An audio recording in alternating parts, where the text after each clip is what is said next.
Okay, real talk. What if I told you the biggest financial craze of the 2020 that already happened 400 years ago? Let me paint you a picture. Imagine paying $69 million for a cartoon monkey JPEG. Wild, right? Now rewind to 1636, and people were doing the exact same thing.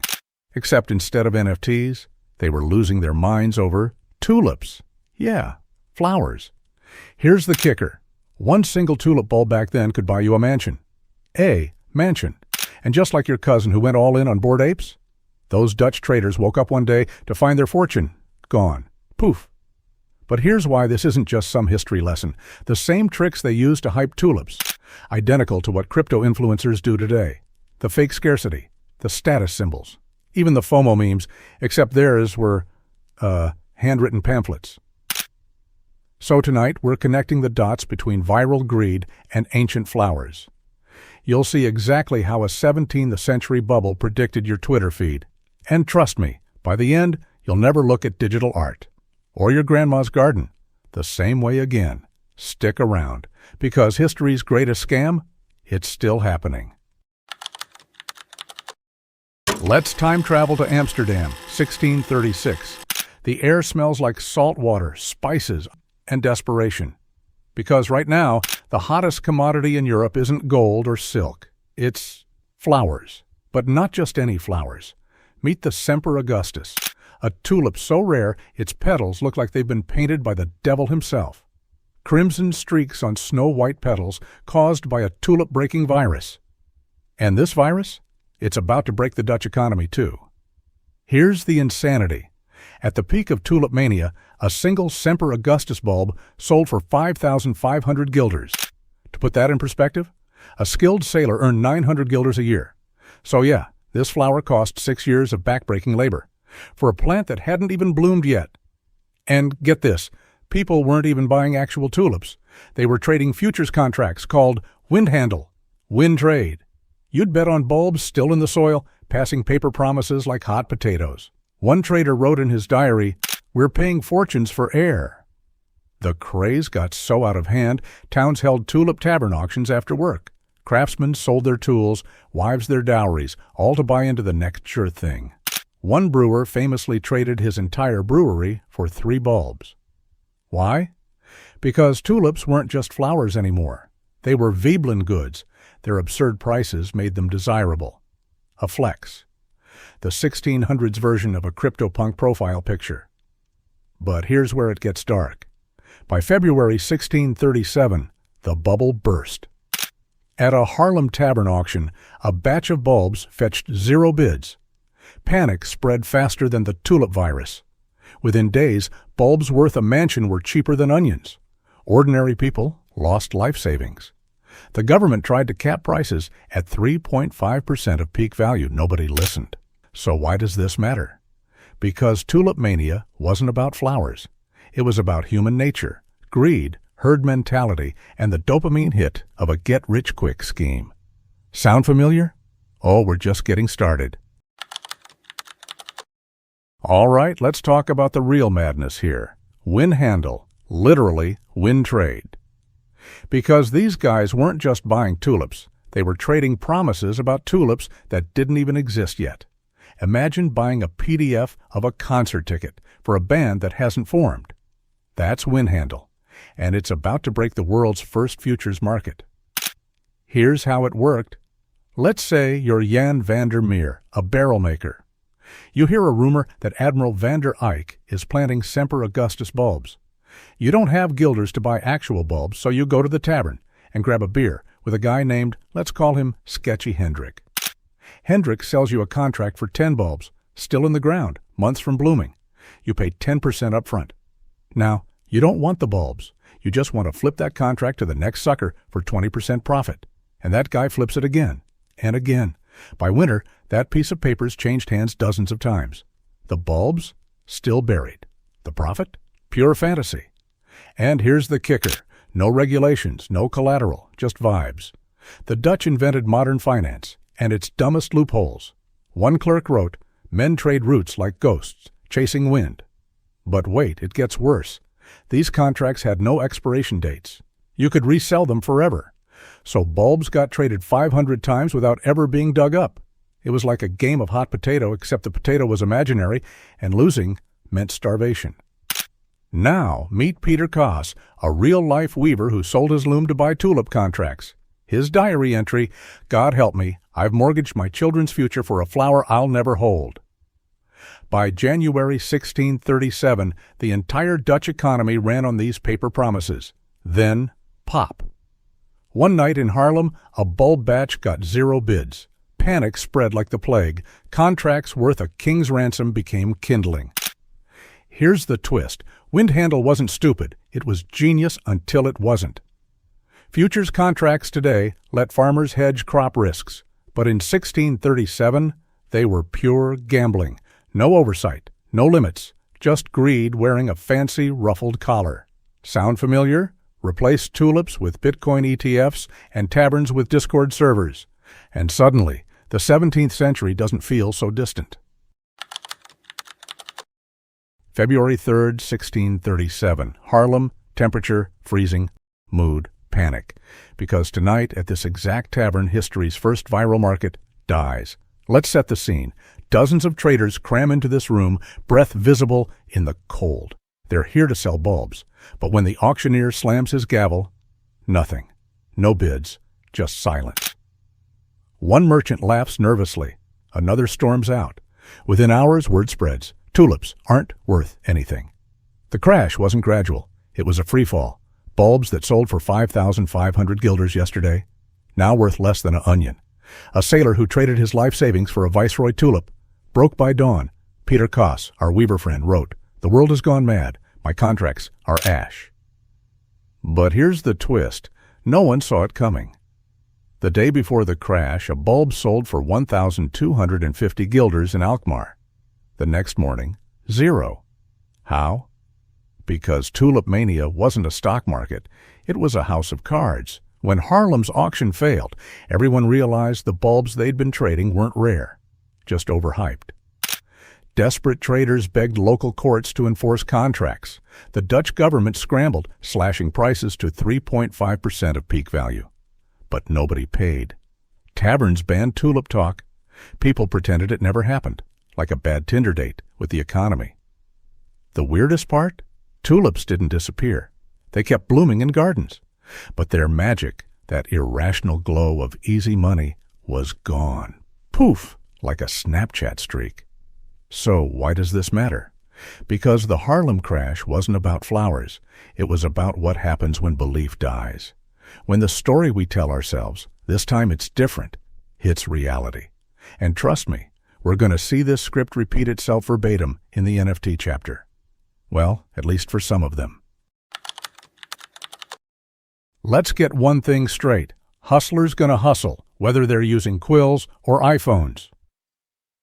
In the 1630s, tulip traders didn't have Twitter, so they invented viral marketing. How? Pamphlets, cheap, mass-printed, and full of lies. Take this actual pamphlet from 1635. It claims a Semper Augustus bulb was found glowing like an angel's halo in Leiden. Total fiction. But it worked. Buyers flocked. Prices soared. One trader bragged, "Print a miracle, sell a myth." These weren't ads. They were memes. Traders spread rumors of secret tulip varieties, whispered about investor groups buying up stock. Sound familiar? Wait, isn't that exactly what NFT influencers do? Fast forward to 2022, meet NFT Kingpin. He's live streaming from his Lambo, hyping a one-of-one NFT as the next Bitcoin. The catch? It's a pixelated cartoon he minted in 10 minutes, but his followers believe because he's selling the same 3 things the tulip guys did. Artificial scarcity. Only 10 bulbs exist. Only 100 NFTs minted. Status signaling. Own a Semper Augustus equal VIP for life. NFT PFP equal crypto elite. FOMO. Prices double tomorrow. Last chance before reveal. Even the aesthetic is recycled. Tulip pamphlets used woodcut art to make bulbs look mystical. NFT bros use AI filters and synthwave visuals for that future classic vibe. A 2022 MIT study found that 62% of NFT buyers admitted they got swept up in the hype. same as Dutch carpenters in 1636. But here's the kicker. The biggest tulip traders, they never believed the hype. They just stoked it. Archive letters show merchants laughing about fools who think flowers are forever.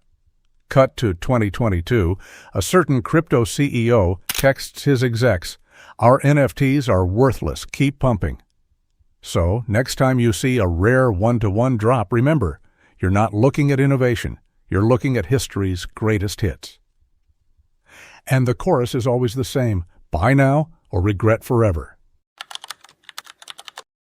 Let's talk about the magic trick behind both bubbles. In the 1630s, the tulip-breaking virus made petals streak with rare colors. In the 2020, it's algorithmic rarity, code that randomly slaps unique traits on cartoon apes. Both? Illusions of scarcity. Let's break down the grift. Step 1. Create the illusion. 1630s, the virus was uncontrollable. Traders couldn't predict which bulbs would break into streaks, so they marketed the randomness as exclusivity. A Harlem pamphlet claimed, "God himself paints these tulips only 1 in 10,000. Spoiler, it was a plant STD. 2020, NFT projects like Bored Ape Yacht Club use rarity algorithms to assign random traits, hats, backgrounds. A gold fur ape, 1% chance, sells for 10 ngogs the base price.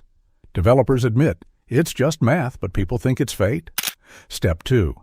Manufacture FOMO. 1630s. Traders hosted midnight auctions by candlelight. Why? Urgency. One diary entry warns, if you sleep, you lose. They spread rumors of secret deals to make buyers panic. 2020. NFT drops use countdown timers, limited mint windows, and Discord. A 2022 study found 78% of NFT buyers purchased impulsively due to fear of missing out, the same psychological trigger as those Dutch insomniacs. Step 3. Sell the story, not the product. 1630s, tulip pamphlets framed streaks as divine intervention. One read, "Angels wept when this bulb bloomed." Buyers weren't purchasing flowers, they were buying status and destiny. 2020, NFT listings describe as digital heirlooms. A CryptoPunk's lore? This pixelated alien is your ticket to the metaverse elite. Same fairy tale, new font. But here's the dirty secret. Scarcity was a sham. Tulip traders secretly cloned virus-infected bulbs. NFT devs manipulated algorithms to hoard the rare traits for themselves. In both eras, the rare thing you paid for? It wasn't rare. It was a rigged game. And yet, we keep falling for it. Why? Because FOMO isn't about logic. It's about belonging. Owning that tulip or NFT meant you were in the club. A 1636 merchant put it best. We traded flowers, but what we bought was pride. So next time you see a limited edition anything, ask yourself, am I buying value or vanity? Because history's con artists have been answering that question for you for 400 years. Every bubble needs a pin. For tulips, it was one drunk guy in a tavern. For NFTs, a boring banker in a suit. Let's dissect how both eras collapsed, not with a bang, but a reality check. February 1637, Harlem. A few traders started asking the forbidden question, wait, why are we paying a fortune for flower futures? At first it was whispers. Then a merchant named Cornelis van der Voort refused to honor his contract for 100 bulbs. His defense? This is madness. I'd rather rot in debtor's prison. Panic spread like a yawn in church. Buyers realized tulips had no intrinsic value. They were just pretty plants.